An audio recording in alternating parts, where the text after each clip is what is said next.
भगवान वस्तु का भूखा नहीं है, भक्त छिलका भी खिलाए। विदुरानी भगवान को इंतजार कर रही है, और जब भगवान आए तो हाथ पकड़कर भगवान को बिठाया। बिठाने को चौकी थी, उल्टी चौकी रखी और भगवान को प्रेम से बिठाया और भाव से, श्रद्धा से, बड़े प्रेम से।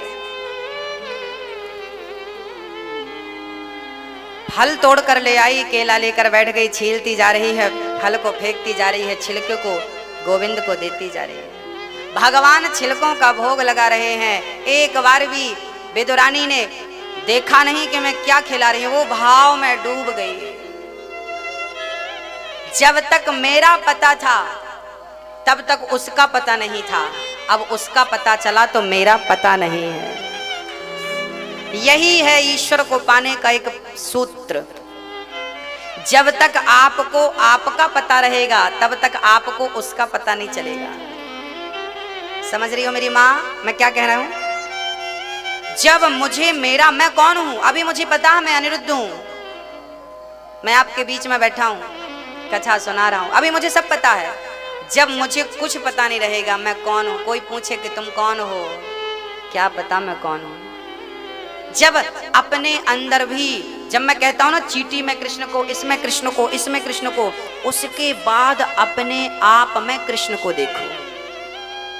मैं ये बात 4 वेद 6 पुराणों का सार बोल रहा हूं। सब में कृष्ण को देखने के बाद अपने में कृष्ण को देख लोगे तो अहम ब्रह्मास्मि का सूत्र सिद्ध हो जाएगा। अहम ब्रह्मास्मि बोलो। अहम ब्रह्मास्मि का अर्थ है मैं ब्रह्म हूं। मैं कौन हूं? जब तुम्हें कण कण में ईश्वर नजर आएगा उसके बाद अपने आप को कृष्ण, अपने आप में कृष्ण को देख लेना। और जब अपने भीतर, अपने अंदर कृष्ण को तुम देख लोगे तो अहम ब्रह्मास्मि का सूत्र सिद्ध हो जाएगा। वो स्थिति ऐसी होगी कि फिर आपको आपका पता नहीं रहेगा, और जिस दिन आपको आपका पता नहीं चला उस दिन कृष्ण का पता चल जाएगा। जब मैं था तब वो नहीं, अब वो है मैं ना, और प्रेम गली अति साकरी जामे दो न समाए। ये वही स्थितियां हैं प्रेम की एकीकरण, जिनको बोलते एक हो जाना। मिश्री घुलकर एक हो गई, पानी बन गई, एक हो जाओ उस ब्रह्म में, उस ईश्वर में, उस ईश्वर से मिल जाओ। हमारे गुरुजी कहते हैं कि जैसे आप हमसे मिल रहे हैं, हम आपसे मिल रहे हैं, भक्ति करोगे तो हम और आप ऐसे ही भगवान से मिल लेंगे। ऐसे ही दुर्योधन की मेवा त्याग कर भगवान ने छिलकों का भोग लगाया। जब भगवान लीला समाप्त करके चले गए तो विदुर जी को ईश्वर ने जाते वक्त याद किया। विदुर जी महाराज को जब कहा गया कि आपको भगवान ने याद किया है, विदुर जी महाराज रोने लगे। मैं क्या बताऊं, कृष्ण से मिलने की प्रबल उत्कंठा थी। कैसे मिलूंगा, हाँ कैसे मिलूंगा। तब उद्धव जी ने कहा वही ज्ञान जो जाते समय कृष्ण ने दिया है, वही ज्ञान मैत्रेय जी के पास। मैत्रेय जी के पास गए और विदुर जी ने प्रश्न किया, सुखाय कर्माणि करोति लोको न तै सुखं वान्यदुपारवं वा विन्देत भूयस्तत एव दुःखं यदत्र युक्तं भगवान वदेन्नः। विदुर जी ने प्रश्न किया मैत्रेय मुनि से, हे प्रभु हमें बताइए कि सारी दुनिया सुख के लिए कर्म करती है पर उसे दुख क्यों मिलता। तब कहा गया कि सुख के बदले दुख इसलिए क्योंकि संसार में सुख है ही नहीं, जो होगा वही मिलेगा ना। सुख होगा तो मिलेगा, है ही नहीं मिलेगा।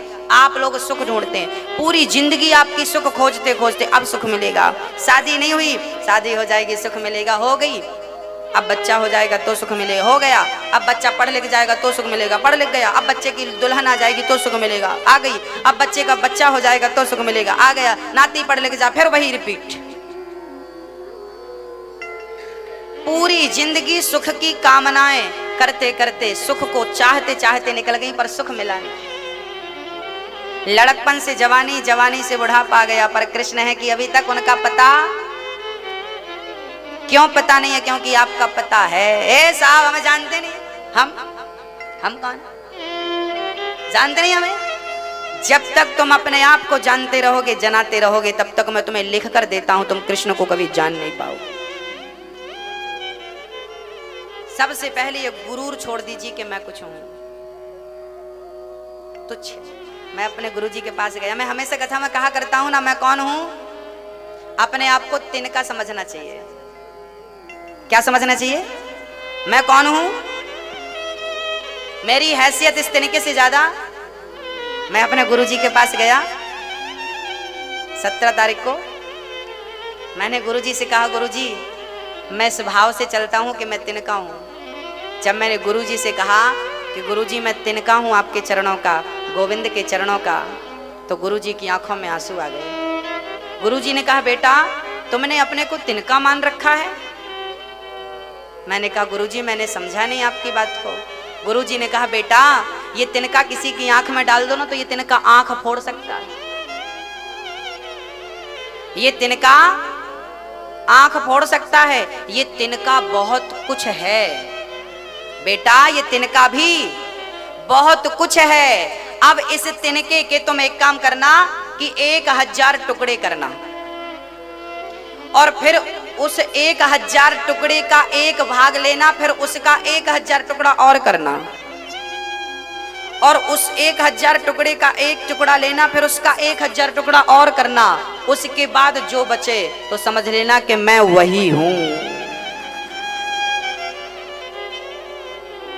अर्थात मेरे गुरुजी का कहना था कि बेटा मैं तिनका भी, तिनका तो बहुत बड़ी चीज है, तिनका तो बहुत बड़ी है। ये तिनका, पहले तो मैं कथाओं में आपसे कहता था ना कि हम तिनका हैं, पर गुरुजी से मैंने ये बात कही, गुरुजी मैं ये भाव लोगों तक पहुंचाता हूं और मेरा भाव है कि मैं तिनका हूं।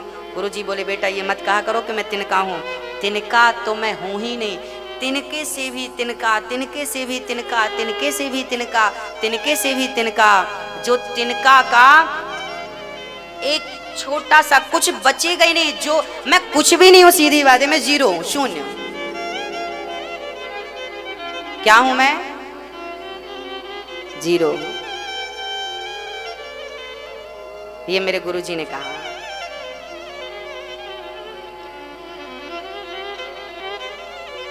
भक्तों, भगवान अहंकारियों को नहीं मिलता। पहले अहंकार मिटाओ, लोभ और मोह मिटाओ, फिर सुख का अनुभव होगा। विदुर जी के प्रश्न पर मैत्री जी ने उन्हें 10 प्रकार की सृष्टि का वर्णन सुनाया, 4 युगों का विस्तार किया, सतयुग, त्रेता, द्वापर, कलयुग। सतयुग की उम्र कितनी होती है? कलयुग की उम्र होती है 4,32,000 वर्ष, द्वापर की उम्र होती है 8,64,000 वर्ष, त्रेता युग की उम्र होती है 12,96,000 वर्ष, सतयुग की उम्र होती है 17,28,000 वर्ष। सतयुग की उम्र कितनी है? 17,28,000 वर्ष। कलयुग की उम्र कितनी है? कलयुग की उम्र है 4,32,000 वर्ष, जिसमें से लगभग 5,500 वर्ष बीत चुके कलयुग। अभी बहुत बाकी है। कलयुग में ये हालत अभी है, आगे क्या होगा? वैसे मैं आपको ये बात हर कथा में सुनाता हूं। अभी कौन सा युग चल रहा है? कौन सा युग? जोर से। फिर आपने गलत बोल दिया। ये कलयुग नहीं है। अभी आप कथा पांडाल में बैठे हो, वृंदावन में बैठे हो, ये कलयुग चल रहा है। कलयुग बाहर चल रहा होगा, आपके घर में, आपके नगर में, आपके शहर में, पर ये वृंदावन है जो बिहारी जी के चरणों में होता है, वो कलयुग से बच करके रहता है। कलयुग उसका बाल भी वांका नहीं करता। चारों युग 24 घंटे में एक परिक्रमा करते हैं, प्रदक्षिणा करते हैं। मैं कह चुका हूं, ये बात फिर दोहरा देता हूं। सुबह 4 बजे से लेके प्रातः काल 4 से लेके सुबह के 9 बजे तक सतयुग चलता है, जहां सबके अंदर सद्भाव होता है, सबकी बुद्धि अच्छी होती है। सुबह के टाइम पे भले कितना भी बड़ा दुष्ट और शराबी हो, पर सवेरे अच्छी बातें करता है। हाँ, क्योंकि वो सतयुग चल रहा है। सुबह 10 बजे से लेकर शाम को 4 बजे तक त्रेता युग चलता, क्योंकि त्रेता युग में राम जी वनवास चले गए थे 14 साल के लिए। आप लोग भी 10 से 4 के बीच में अपने काम काज में निकल जाते हो, आपका भी वनवास हो जाता है। तो त्रेता युग चलता है क्योंकि राम जी 14 साल के लिए कर्म करने गए थे। फिर शाम को 5 बजे से लेकर रात्रि को 8 बजे तक द्वापर युग चलता है, क्योंकि भगवान ने द्वापर में क्या मटकी तोड़ना, मक्खन चुराना, गेंद खेलना, तो नाचना तो कूदना। आप लोग भी अपने बच्चों के साथ शाम को खेलते कूदते हो के नहीं? बेटे के साथ नाती के साथ क्रिकेट खेलते हैं दादाजी, बच्चे को पीठ पर बिठा के बैल बन जाते हैं, घोड़ा बन जाते हैं, घोड़ा खेलते हैं, हाँ या ना? हाँ, बैडमिंटन खेलते हैं, शाम को क्रिकेट खेलते हैं और कुछ भी खेलते हैं। बच्चों को फिर ले जाके वो बर्फ का गोला खिलाते हैं, चलो बेटा बर्फ का गोला लो। शाम को आप बच्चों से बड़ा प्रेम करते हैं, चलो झूला झुलाते हैं आज तुम्हें। ये जो लीला भगवान कृष्ण की वो आपके घर पे होती है, वो शाम को 4 बजे, शाम को 5 से लेके 8 के बीच में होती है। और फिर रात्रि को 9 बजे से रात्रि को 3 बजे तक जब व्यक्ति केवल भोग भोगना चाहता, अब कलयुग स्टार्ट हुआ। ये कलयुग है। हृदय में जब धर्म जागता है सब सतयुग होता है। क्या हृदय में जब धर्म जागता है तब क्या स्टार्ट? सतयुग। जब कर्म करने की भावना जागती है तो कौन सा युग? त्रेता, क्योंकि कर्म करने राम जी। जब हृदय में प्रेम जागता है तो कौन सा युग? प्रेम जो है द्वापर का प्रतीक है, या द्वापर प्रेम का प्रतीक है, समझ रहे हैं? तो द्वापर युग मतलब जब आपके हृदय में प्रेम जागे किसी के प्रति, बच्चों के प्रति, पत्नी के प्रति, पति के प्रति, बहन के प्रति, भाई के प्रति, गरीब व्यक्ति के प्रति, कुत्ता बिल्ली के प्रति, जब प्रेम जागे तो कौन सा युग? द्वापर। और जब काम वासना जागे तो कौन सा युग? कलयुग। अब इसका ये निर्धारित नहीं है कितने बजे से इतने, दिन के 12 बजे आपके अंदर काम वासना जाग जाए तो समझ लेना कलयुग आपके अंदर आ गया, और रात्रि के 2 बजे आपके अंदर सद्भाव जाग जाए समझ लेना सतयुग आपके अंदर आ गया। चारों युग अलग अलग ढंग से चलते हैं, धर्म, कर्म, प्रेम और काम, ये चारों युग है। अभी आप लोग कथा में बैठे हो, प्रेम में बैठे हो, यहाँ कलयुग की परछाई भी नहीं है। वृंदावन में कलयुग नहीं रहता, इसलिए यहाँ का रिक्शा वाला भी राधे राधे कहता है। हमारे गुरुजी कहते हैं कि वृंदावन का रिक्शा वाला 10 रुपए में आपको बिहारी जी से मिला देता है। 10 रुपए दो, रिक्शा में बैठो, सीधे बिहारी जी के द्वार पे जाके उतारता है। वृंदावन का रिक्शा वाला भी भगवान से मिला देता है। ये वृंदावन है। गुरु भगवान से मिलाता है, गुरु तो छोड़ो, वृंदावन का रिक्शा वाला मिला देता है, जाके द्वार पे उतार देता, जाओ मिले आओ। इसलिए वृंदावन के वृक्ष को मर्म न जाने कोई, डाल डाल और पात पात में श्री राधे राधे होए। आज हम लोग 84 कोष की परिक्रमा में कहाँ चलेंगे? भरतौड़ बिहारी जी के मंदिर चलेंगे। हाँ जी, भरतौड़ बिहारी जी मैंने कहा था जहां पर भगवान जी ने यज्ञ पत्नियों के गोद में बैठ के भात खाया था, खीर खाई थी। इसके बाद हम लोग अक्रूर घाट चलेंगे, जहां पर अक्रूर जी ने स्नान किया था, अक्रूर घाट। फिर कुसुम सरोवर चलेंगे, जहां पर भगवान ने राधा जी के सरोवर, राधा जी के लिए उस सरोवर से पुष्प तोड़कर, एक बार क्या हुआ, भगवान का मन हुआ। देखो प्रेम जहां होता है वहां बहुत भाव होते हैं। एक बार कुसुम सरोवर, आज हम लोग कुसुम सरोवर चलेंगे। वहां पर क्या हुआ था, वहां पर ना राधा जी के संग भगवान बैठे थे, रास रचा रहे थे और प्रेम था। तो वहां पर उस सरोवर में एक बहुत बढ़िया पुष्प था।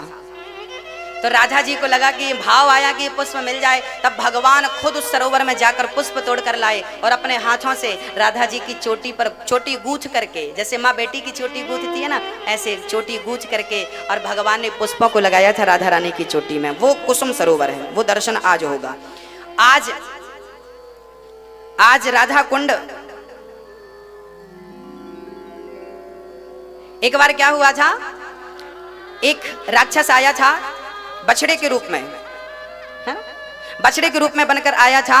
तब ठाकुर जी ने ग्वाल वालों की टोली के साथ गाय चरा रहे थे और वो राक्षस गाय बछड़ा बनकर गायों में मिल गया। जब भगवान उसका वध करना चाहा तो भगवान को गौ हत्या लग गई, क्योंकि वो गाय के रूप में, बछड़े के रूप में था। फिर भगवान ने उसको मार दिया क्योंकि वो राक्षस था। अब सारे ग्वाल वाल बोले कि तुमने बछड़े को मार दिया, तुमको हत्या लग गई, गाय हत्या लग गई।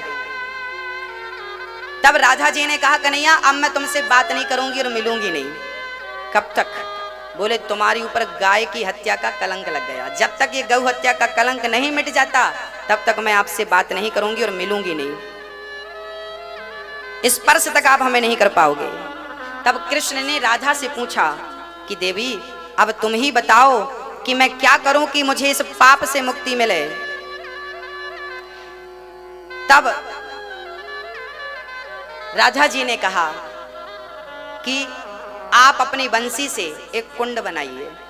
तब श्याम सुंदर ने अपनी बंसी से कुंड बनाया और राधा जी ने अपने कंगन से, चूड़ी कंगन, अपने कंगन से एक कुंड बनाया, खोदने लगे और उसी कुंड में सारे तीर्थों का जल भगवान ने बुलाया, 7 समुद्र का, 4 धाम का, और फिर उसमें बुला कर और जब उसमें स्नान किया तब भगवान को गौ हत्या के पाप से मुक्ति मिली और इसलिए वो राधा कुंड की बड़ी महिमा है। आज हम लोग गोवर्धन में राधा कुंड का दर्शन करेंगे। कहते हैं जिन्हें गौ हत्या लगी हो वो यदि राधा कुंड में स्नान कर लेता है तो उसे गौ हत्या के पाप से मुक्ति मिल जाती है। धोखे से गौ हत्या हो गई तो आज हम लोग राधा कुंड का भी दर्शन करेंगे। अच्छा मैया जी, क्या है राधा कुंड के बाद ना गोवर्धन जी की परिक्रमा भी है, परंतु ना पुलिस वाले भाई ना वहां गाड़ी नहीं जाने देते।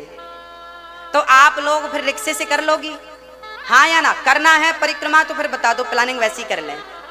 कर लेंगे तो टमटम मिलती है छोटी गाड़ी, तो वो आपको रिक्शा वाला, सुनो, आप लोग जिस गाड़ी में बैठे थे कल उसी गाड़ी में बैठिए आज, और कृपया गाड़ी के ड्राइवर का मोबाइल नंबर ले लीजिए तो आपको आसानी रहा करेगी, समय खर्च नहीं हुआ करेगा ज्यादा। गोवर्धन की परिक्रमा लगाना है तो देखिए क्या करेंगे, राधा कुंड जी तक तो गाड़ियां जाएंगी, वहां पर गाड़ियां पार्किंग हो जाएंगी, अब वहां से फिर पुलिस वाले भाई गाड़ियों को आगे जाने नहीं देंगे। तो आप कहें तो फिर दर्शन राधा कुंड का करके आगे बढ़ लें कि गोवर्धन की परिक्रमा करना है तो फिर एक काम करो कि आप रिक्शा पकड़ना, रिक्शा वाला भाई अब जितना ले कितना 10, 20, 25 रुपए लेगा एक आदमी से,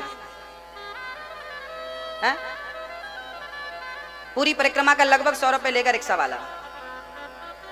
वो परिक्रमा रिक्शा वाला कराएगा, पूछ लेना, हम बात करेंगे कि एक रिक्शे में 4 लोग 6 लोग बैठेंगे तो कितना कम करेगा। तो फिर वो रिक्शे वाले से आपको बोलना है कि भाई हमें सारा दर्शन कराओ गोवर्धन का, तो फिर वो रिक्शा वाला सारे गोवर्धन का दर्शन कराएगा, है ना। हमारी अपनी जो गाड़ियां 84 कोष की परिक्रमा में तो गोवर्धन की परिक्रमा आ ही जाती है, पर विशेष रूप से गोवर्धन की परिक्रमा लगाने की बड़ी महिमा है। कहते हैं जो गोवर्धन की परिक्रमा कर लेता है उसे भगवान मिलते ही मिलते हैं। इसलिए हमारी बूढ़ी बूढ़ी माताएं हैं तो जिनको परिक्रमा गोवर्धन की नहीं जाने, हमारी 84 कोष की परिक्रमा में गोवर्धन की परिक्रमा होगी, पर विशेष रूप से गोवर्धन की जिनको परिक्रमा करना है वो रिक्शे में जाए, जिनको नहीं करनी वो अपनी गाड़ी पे बैठे। ये निर्णय आपको अभी लेके बताना पड़े, ले लीजिएगा। बोलिए बांके बिहारी। चलिए ये तो रही आगे की चर्चा। मानसरोवर, गिरिराज दर्शन, राधा कुंड और भरतौन बिहारी जी, अक्रूर जी का दर्शन, ये आज की यात्रा में सम्मिलित हैं। अब जैसा कि आपको आज गाड़ियां कहाँ मिलेंगी आपको, जो अपना आश्रम गौरी गोपाल वृद्धाश्रम है, आज सारी गाड़ियां उसी आश्रम के प्लॉट पर, उसके सामने एक जगह वहां खड़ी मिलेंगी आपको। तो आज आपको पास में ही चलना, ज्यादा दूर नहीं जाना। गौरी गोपाल जो आश्रम अपना है ठाकुर जी के चरणों में, वहीं पे मिलेंगी आपको। वृद्ध माताओं के लिए जो प्रयास जारी है श्रीधाम वृंदावन में, यदि आपके हृदय में वृद्ध माताओं के प्रति स्नेह और करुणा है, जो कि आपके भीतर है, मेरी माँ कहते हैं कि भगवान श्री कृष्ण ने भी माँ की सेवा की। हाँ, तो ये वृंदावन में आप किसी माँ की सेवा करें। जिन माँओं को आज बच्चों ने घर से निकाल दिया है, अनादर और अपमानित कर दिया है, ऐसी वृद्ध माताओं को श्रीधाम वृंदावन में यहाँ सेवा की जाएगी। आप सभी लोग इस कार्य से जुड़ सकते हैं, और ज्यादा नहीं तो एक माँ को आप 21,000 रुपए देंगे तो वो 21,000 हम बैंक में जमा कर देंगे। उसी के ब्याज से एक माँ जीवन भर भोजन करती रहेगी आपकी सेवा से, आपके सहयोग से। एक माँ जीवन भर, एक माँ को दोनों टाइम का भोजन आप दे सकते हैं। एक जमाना था कि माँ बच्चों को गोद लेती थी, ये मेरा बेटा है, अनाथ आश्रम जाती थी और अनाथ आश्रम से किसी बच्चे को ले आती थी, हृदय से लगाती थी, अब ये मेरा बेटा हो, गोद ले लिया। एक अनजान बेटे को माँ ने अपना जीवन भर के लिए बना लिया। अब समय आ गया है कि एक अनजान माँ को आप अपनी माँ बना करके उसकी सेवा का संकल्प लीजिए। एक माँ को आप गोद ले लीजिए। हमारी इच्छा है कि कोई भी माँ जो इस प्रकार की सताई है, ठुकराई है, उसे दर दर की ठोकर ना खाना पड़े, वो बिहारी जी के चरणों में रहें। और बिहारी जी का, मेरे द्वारा यदि मैंने किसी को पेट भर रोटी खिलाई और उसने रोटी खा के गोविंद को याद किया, कृष्ण का चिंतन किया, तो बताइए मुझे रोटी खिलाने का भी पुण्य मिलेगा और रोटी खाने के बाद उसने भगवान का पुण्य किया। जब तक मेरी रोटी उसके पेट में रहेगी और तब तक वो जब तक भगवान का नाम जपेगी तब तक उसका पुण्य मुझे ही प्राप्त होगा। इसलिए हमें अन्नदान से बड़ा कोई दान नहीं होता। अन्नदान सबसे बड़ा। किसी प्यासे को पानी, भूखे को, कल हमारे एक भैया जी आए, बोले हम वृद्ध माताओं के लिए पानी की व्यवस्था करवाएंगे, वहां पर ठंडा पानी माताओं को मिले, फ्रीजर लगवाएंगे।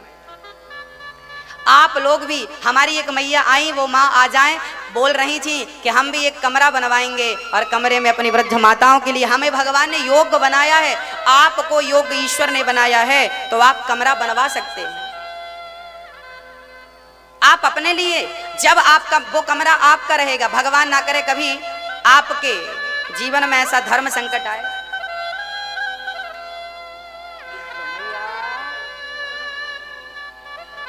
भगवान ना करे कि कभी आपके जीवन में कोई कष्ट आए, कभी भगवान ना करे आए, और आए तो दास को याद करना, मैं आपकी सेवा करूंगा।